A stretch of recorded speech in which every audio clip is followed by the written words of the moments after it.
통일에 대한 이제 남과 북의 시각 차이에 대해서 좀 말씀드리고 싶습니다. 우리는 변함이 없습니다. 대한민국 헌법 제4조에 대한민국은 통일을 지향하며 자유민주주의 기본 질서에 입각한 평화적 통일을 수립한다고 되어 있습니다. 북한은 어떻게 생각하는가? 북한은 생각이 두 개로 나눠져 있습니다. 북한 정권의 생각과 북한 인민들의 생각이 다른 것이죠. 북한 주민들은 통일을 원합니다. 왜냐하면 지금보다 나은 세상, 통제가 덜한 세상, 장사를 자유롭게 할 수 있는 세상, 나만 그 영화를 마음대로 볼 수 있는 세상, 춤을 출 수 있는 세상, 해외로 나가고 싶은 그런 욕구들이 있는 것입니다. 그것은 인간이 갖고 있는 욕구예요. 어떤 사상, 정권 떠나가지고 인간은 기본적인 본능을 갖고 있는 겁니다. 그들에게 한 가닥의 희망은 그 자유지요. 북한 정권은 막고 싶어하는 것은 그 자유입니다. 그래서 북한 주민들과 북한 정권의 생각은 다릅니다. 북한 정권은 통일을 원치 않죠. 해외로 파견된 외교관들이 탈북을 하고 해외로 파견된 노동자들이 탈북을 하고 해상을 통해서 그 다음에 이제 그 휴전선을 통해서 탈북을 하고 중국을 통해서 탈북을 하고 북한 체제는 사실은 쉽지 않은 환경에 처해 있다고 저는 생각을 합니다. 통제가 이제 불능한 상황까지 이제 간 이제 북한 정권이 지금 통일을 원치 않고 남북 관계를 단절하고 지금 대화를 이제 안 하려고 하고 지금 일련의 모든 것들이 그만큼이나 한류의 확산을 통해 가지고 북한 주민들이 통일을 대한 그 열망이 그 어느 때보다 높다고 저는 생각합니다. 특히 많은 분들이 통일에 대한 활동을 하고 관심을 가지고 할 때 북한 주민들도 나와 같은 생각을 하는 대한민국에 많은 사람들이 있구나. 위로가 될 거라고 생각합니다. 이 땅에서 탈북민들이 성공은 곧 통일입니다. 많은 분들이 이 땅에서 잘 정착을 해가지고 성공적으로 사는데 저는 앞으로 이분들이 중산층으로 더 많이 갈 수 있도록 돕는 것도 우리 역할이라고 생각합니다. 결론적으로 말씀드리고 싶은 것은 통일은 해도 되고 안 해도 되고 하는 것이 아니라 반드시 해야 되는 것입니다. 단순하게는요, 그곳에도 인간으로 태어나서 인간으로 살고 인간을 살려고 죽고 싶은 2,500만의 사람들이 있는 것이고요. 또 당면한 과제로서도 헌법상에 우리 통일을 해야만 하는 당위성도 있고요. 더 나가서 우리 세대, 우리 후 세대에서 분단된 나라가 계속 이제 이어지는 것을 우리는 보고만 있는 것도 어찌 보면 방임이 아닐까 이런 생각을 합니다. 뿐만 아니라 이 사람들을 자원화시켜야 돼요. 우리가 원튼 원치 않던 통일하는 환경이 만들어졌을 때 우리가 그것을 어떻게 감당을 하겠습니까? 이분들이 자원화가 되어서 공공기관에서도 일을 배워가지고 북한의 공공기관을 만들어서 자유민주주의 기본 질서에 입각한 그런 시스템을 만들어야 되는 것이고요. 정치인도 만들어져야 되는 것이고 기업인도 만들어져야 되는 것입니다.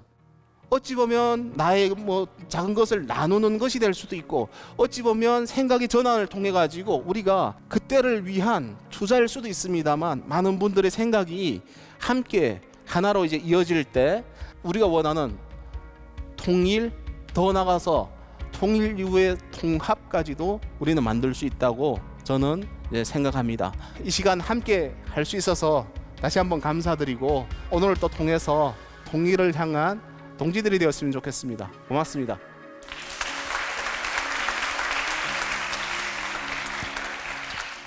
네, 지성우 선생님의 정말 감동적이고 또 많은 정보를 전달해 주신 그런 멋진 강연이었습니다. 다시 한번 큰 박수 부탁드리겠습니다.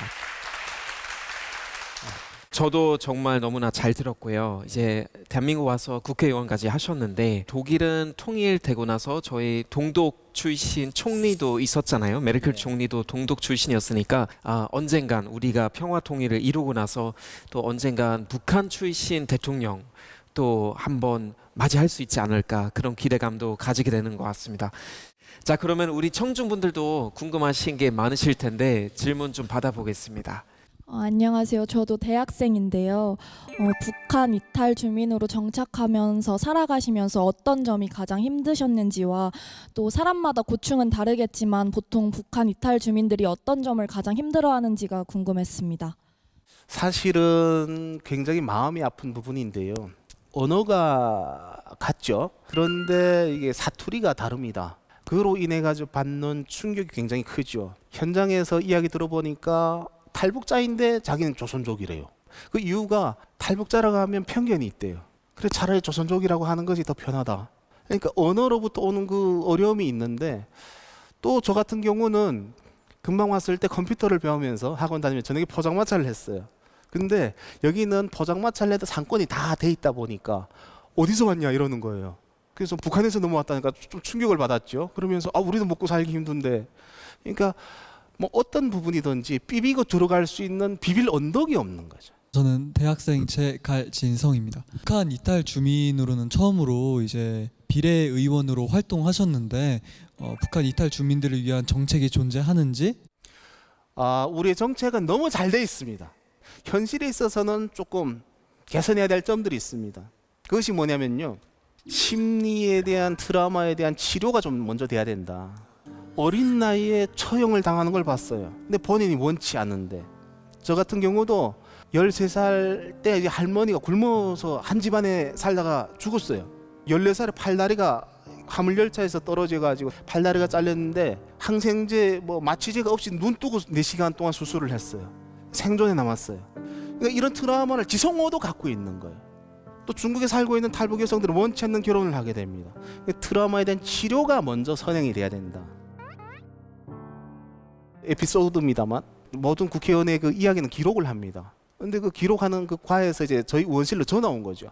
지성호 의원님이 좀 전에 이야기했는데 이거 기록하다 이 말은 진짜 모르겠다는 거예요. 그래서 뭐냐 했더니 제가 막 탈북민 정착 지원에 있어가지고 지원해줘야 될 돈을 저기 귀때기 있어가지고 그 사람들이 그 컴퓨터 이제 상단이라든가 해야 되는데 귀때기 있다고 그렇게 이제 이야기를 했는데 그 귀때기가 뭔지를 모르겠다는 거예요. 그래서 저희 보좌관이 그것은 저기 좀 귀퉁이에다 넣지 말고 그 사람들이 받아가야 되는 건 잘 보이는 데다가 이렇게 해줬으면 좋겠다. 그래서 제가 좀 부끄러웠어요.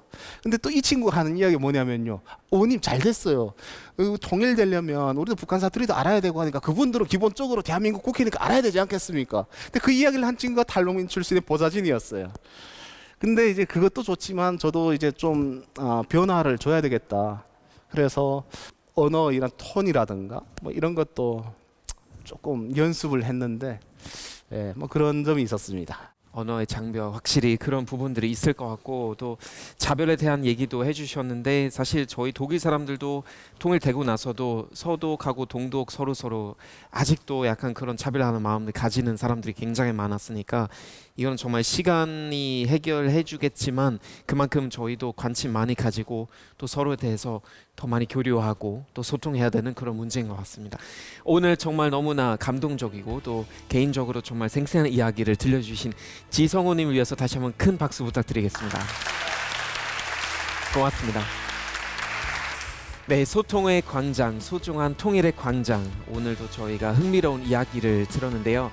다음에도 정말 재미있는 이야기를 듣고 다시 찾아오도록 하겠습니다. 오늘 함께 해주신 여러분 고맙습니다.